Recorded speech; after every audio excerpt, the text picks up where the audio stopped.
They say crime doesn't pay. They say fraudsters end up in prison, broke and forgotten.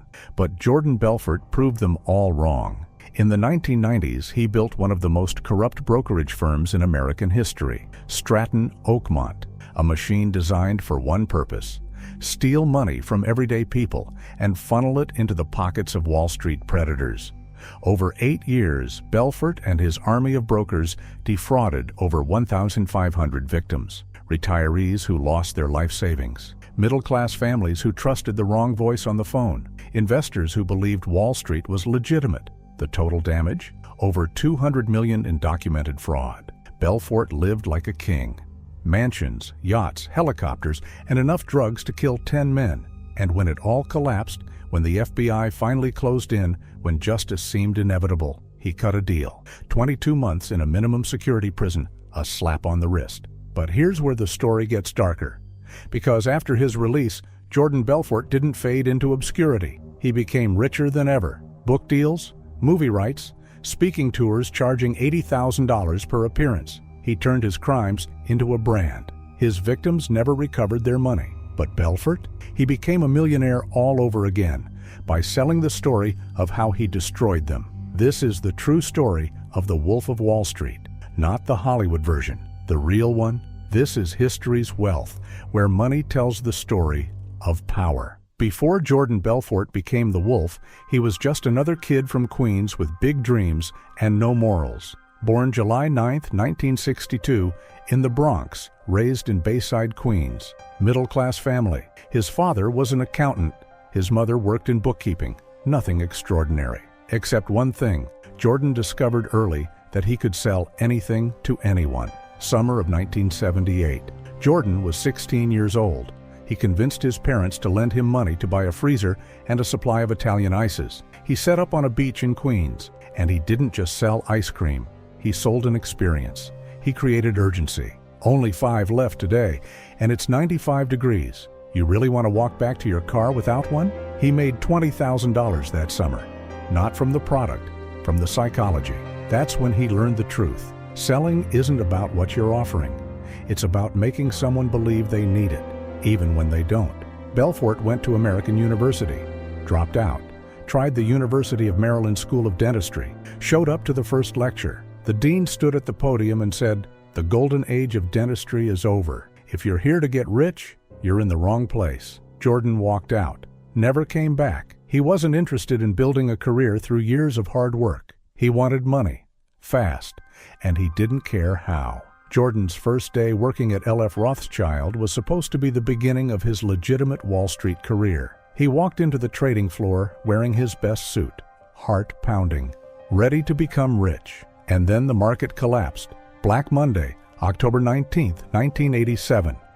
The Dow Jones dropped 22.6% in a single day, the largest one-day percentage decline in stock market history. Rothschild fired most of its staff. Jordan was let go before he even started. Most people would have walked away. Jordan saw an opportunity. Desperate for income, Belfort took a job at Investor Center, a small brokerage firm in Long Island that dealt in penny stocks. Stocks trading for under $1. Companies with no real business, no assets, no future. But here's what Jordan noticed. The commissions on penny stocks were massive.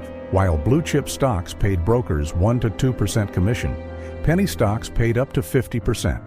A broker could make $5,000 in commissions selling $10,000 worth of worthless stock. And if the stock collapsed the next day, the broker kept the commission. The client lost everything. Jordan realized, I don't need to sell good stocks. I need to sell bad stocks to people who don't know the difference. Within his first year, Jordan made $250,000, not by helping clients, by robbing them legally. In 1988, Jordan met Danny Porish, a former EMT turned stockbroker with the same hunger for money and zero ethical boundaries. Danny wasn't as smooth as Jordan, but he was loyal, ruthless, and willing to do whatever it took. Together, they made a decision. They would build their own firm, a firm designed to extract maximum profit from unsuspecting investors, a firm with a prestigious name that sounded like old money, but operated like organized crime. They called it Stratton Oakmont. The name was chosen carefully. Stratton Sounded English, aristocratic, trustworthy. Oakmont referenced Oakmont Country Club, a symbol of elite wealth. The implication was clear. This is a firm for sophisticated investors. This is where the wealthy go. The reality? The office was in a strip mall in Lake Success, Long Island. The brokers were untrained kids in their early 20s. The stocks they sold were worthless, but the name made it sound legitimate. And in finance, perception is everything. Jordan and Danny didn't invent the pump and dump scheme, but they perfected it. Here's how it worked. Step 1. Acquire the stock. Stratton would buy millions of shares of a dying company for pennies. Let's say a company called ABC Tech, trading at $0.10 per share. Stratton buys 5 million shares for $500,000. Step 2. The pump. Stratton's brokers call thousands of investors. They use a script, a carefully designed psychological manipulation tool Jordan created called the straight line system. The pitch goes like this. I'm calling with an opportunity that's about to explode.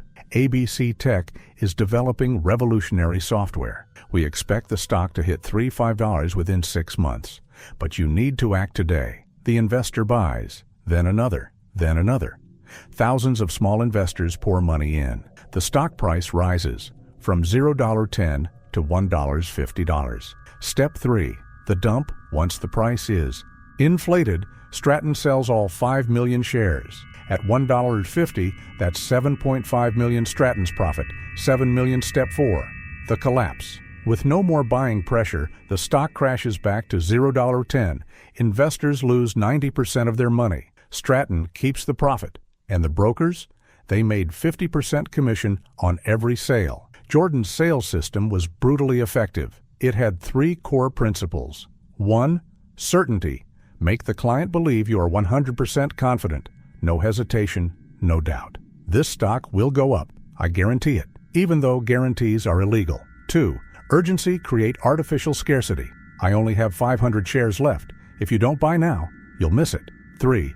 Emotional manipulation. Find the client's pain point. Retirement savings. Play on fear of poverty. Wealth dreams. Play on greed. Imagine retiring 5 years early. This is how you do it.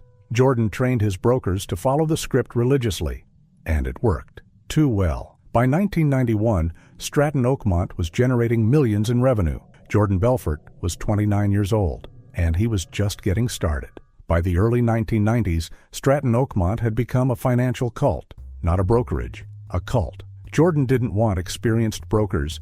He wanted hungry kids, early 20s, no college degrees, no ethics, just ambition and desperation. He recruited from car washes, gyms, restaurants, kids who wanted to be rich but had no path. Jordan gave them one. Work for me, follow my system, and you'll make more money than your parents ever dreamed of. The training was part motivational seminar, part psychological warfare. Every morning, Jordan stood in front of the bullpen, a massive room with 200+ desks, phones ringing nonstop, and gave a speech, screaming, pounding his chest. You want a Ferrari? You want a mansion? You want women? Then pick up the fucking phone and sell. The room would erupt, brokers banging desks, chanting, howling like wolves. It was theater, but it worked. Stratton wasn't just about making money, it was about displaying it. Jordan encouraged, no, demanded, excess. If you made a big sale, you got cash bonuses thrown at you, a bottle of champagne, a prostitute sent to your desk. If you failed, public humiliation, head shaved, thrown in a trash can, mocked in front of 200 people. The message was clear: sell or be destroyed. Quaaludes, called ludes, became the drug of choice. Jordan would hand them out like candy. Brokers popped them during a lunch. By 2 p.m., half the office was barely functional, but it didn't matter. The commissions kept rolling in. Jordan himself was consuming 30-40 Quaaludes a day, plus cocaine, plus alcohol. He was physically dependent, but he didn't care, because the money kept coming. In 1993, Stratton Oakmont took Steve Madden Limited public. Steve Madden was a real shoe company, but Jordan controlled 85% of the shares through secret offshore accounts. When the IPO launched, Stratton's brokers pushed the stock hard.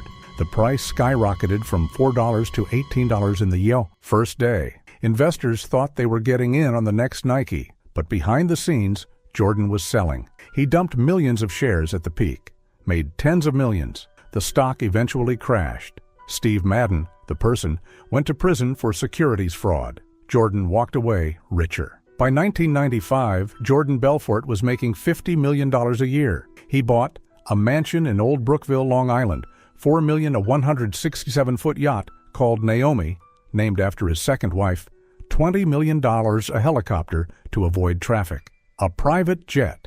He threw parties with hundreds of guests, prostitutes flown in from Europe, drugs everywhere. One party famously featured a contest where brokers threw dwarfs at Velcro dartboards.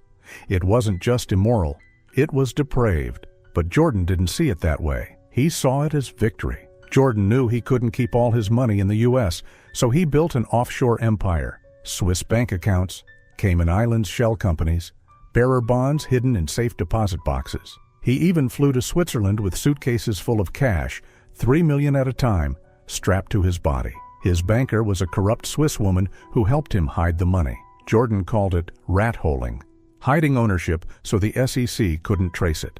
And for years, it worked. But by 1996, the walls were closing in. The SEC had been investigating Stratton since 1992. The NASD, National Association of Securities Dealers, banned Stratton from handling IPOs. Former employees started cooperating with the FBI, and Jordan's paranoia grew. He started suspecting everyone, wiretapping his own office, threatening brokers who seemed disloyal. But he couldn't stop, because stopping meant losing everything. By 1998, Jordan Belfort's empire was crumbling, but he was too high to notice. Agent Gregory Coleman had been building a case against Stratton Oakmont for years. Wiretaps, subpoenas, undercover informants. The evidence was overwhelming. Recorded phone calls of brokers lying to clients' offshore bank records showing hidden accounts, testimony from dozens of victims. In 1998, the SEC filed a civil lawsuit forcing Stratton Oakmont to shut down permanently. 1,000-plus brokers lost their jobs, but Jordan wasn't done yet. In 1996, Jordan took his yacht, Naomi, on a trip to the Mediterranean. He was high on Quaaludes. A massive storm hit. The yacht started taking on water. The Italian Coast Guard had to rescue everyone on board. 3 crew members nearly died. Jordan survived and learned nothing. One of the most infamous moments in Jordan's life happened in 1997. He took an experimental batch of Quaaludes, old, extremely potent pills that had been sitting in a drawer for years. Within 30 minutes, he lost all motor control. He couldn't walk, couldn't talk. He dragged himself across the floor of a country club, drooling, trying to reach his car. He drove home, somehow, and crashed into a neighbor's yard. The police found him passed out in the driver's seat. He got away with it because he always did. In 1999, the FBI arrested Jordan Belfort. The charges: securities fraud, money laundering, obstruction of justice. Facing 20-plus years in prison, Jordan had a choice: fight and lose everything, or cooperate. He chose cooperation. But so did Danny Porush. Danny cut a deal first and testified against Jordan. The man who had been his partner for over a decade turned on him to save himself. Jordan did the same. He gave up over 40 names, friends, employees, business partners, everyone. In 2003, Jordan Belfort was sentenced to 4 years in federal prison. He was also ordered to pay $110 million in restitution to his victims. But here's the twist: he only served 22 months. In a minimum security prison that felt more like a college dorm than a jail. Tennis courts, TV, comfortable beds, and when he got out, he had paid less than $15 million of the $110 million he owed. The victims never got their money back. But Jordan had a plan. This is where the story gets truly disturbing. Because after prison, Jordan Belfort didn't disappear in shame. He became more famous and richer than ever before. While in prison, Jordan started writing his memoir. He called it The Wolf of Wall Street. Published in 2007, the book was a bestseller. He received a $500,000 advance, then sold the film rights for over $1 million. Suddenly, the man who had defrauded 1,500 people was being paid to tell his story. And the victims? They got nothing. In 2013, Martin Scorsese directed The Wolf of Wall Street, starring Leonardo DiCaprio. The film was a massive success. Worldwide box office, $392 million. 5 Academy Award nominations. DiCaprio's performance was praised as iconic. But here's what the film didn't show: the retirees who lost their savings, the families destroyed, the suicides. Instead, it glorified the excess, the drugs, the parties, the yachts. It made Jordan Belfort look like a charismatic anti-hero, not a predator. Victims' families protested. One woman whose father lost his retirement savings said, "They turned my father's suffering into entertainment." But Hollywood didn't care, and neither did audiences. The film made Jordan Belfort a cultural icon. After the film's release, Jordan reinvented himself as a motivational speaker and sales trainer. He started charging $30,000 to $80,000 per speaking engagement. Corporations paid him to teach their sales teams the same tactics he used to defraud people. He called it ethical persuasion, but the techniques were identical. Create urgency, manipulate emotions close before they think he wasn't teaching sales. He was teaching fraud, and companies lined up to pay him. Let's do the math. What Jordan stole, $200 million minimum. What he was ordered to pay back, $110 million. What he actually paid, $15 million as of 2024. What he earned after prison. Book advance, $500,000. Film rights, $1 million plus. Film royalties, estimated $5-10 million. Speaking fees, 2010-2024. Estimated $50, $100 million. Online courses and seminars, $10-20 million total post-prison earnings. $130 million. Jordan Belfort made more money selling his story than he paid back to his victims. He didn't just get away with it, he profited from it. While Jordan travels the world in private jets, his victims are still waiting. Many are elderly now, some have died. Their families never recovered the money. One victim, a retired teacher named Patricia, lost $80,000, her entire retirement savings. She lives on Social Security now. Jordan bought a yacht with her money, named it after his wife, crashed it in the Mediterranean, and moved on. Patricia never got a dollar back. Jordan Belfort isn't an anomaly, he's a template. The same pattern has repeated with Elizabeth Holmes, Theranos, defrauded investors of $700 million, sentenced to 11 years. Currently in minimum security prison, will likely write a book and do speaking tours when released. Bernie Madoff stole $65 billion, died in prison. But his story became a Netflix series. Sam Bankman-Fried, FTX, stole $8 billion, sentenced to 25 years, but already has book deals and documentary offers. The system doesn't punish financial predators. It turns them into celebrities, because our culture worships wealth. We don't ask where it came from. We don't care who was hurt. We just admire the result. Jordan Belfort understood this. He said in an interview, "People don't want to hear about the victims. They want to hear about the yachts." And he was right. The film focused on the parties, not the pain. The book glorified the excess, not the consequences. And society rewarded him for it. Jordan Belfort didn't win despite the system. He won because of it. Wall Street was built to protect people like him, not the investors, not the victims, the predators. Because at the end of the day, the system doesn't care about justice. It cares about money. And Jordan Belfort proved you can steal $200 million, serve 22 months, and come out richer than when you started, as long as you're willing to sell your soul. And in America, there's always a market for that. In the end, the story of Jordan Belfort isn't about one man. It's about a system that rewards theft and punishes honesty. A system where stealing $200 million gets you 22 months. But stealing $200 from a gas station gets you 10 years. Jordan Belfort stole from over 1,500 people, destroyed retirements, ruined families. And today, he lives in a beachfront mansion, traveling the world, teaching sales seminars to Fortune 500 companies. His victims? Most never got a cent back, some died waiting. And Hollywood turned his crimes into a celebration. This is the world we live in, where predators become icons, where fraud becomes fame, where the wolf doesn't die, he just buys better teeth. Subscribe to History's Wealth, where we tell the stories the powerful want you to forget, where we never glorify the criminals, and where we always remember the names of those who were destroyed for someone else's fortune, because in the end, history doesn't repeat itself. It teaches, and those who listen survive.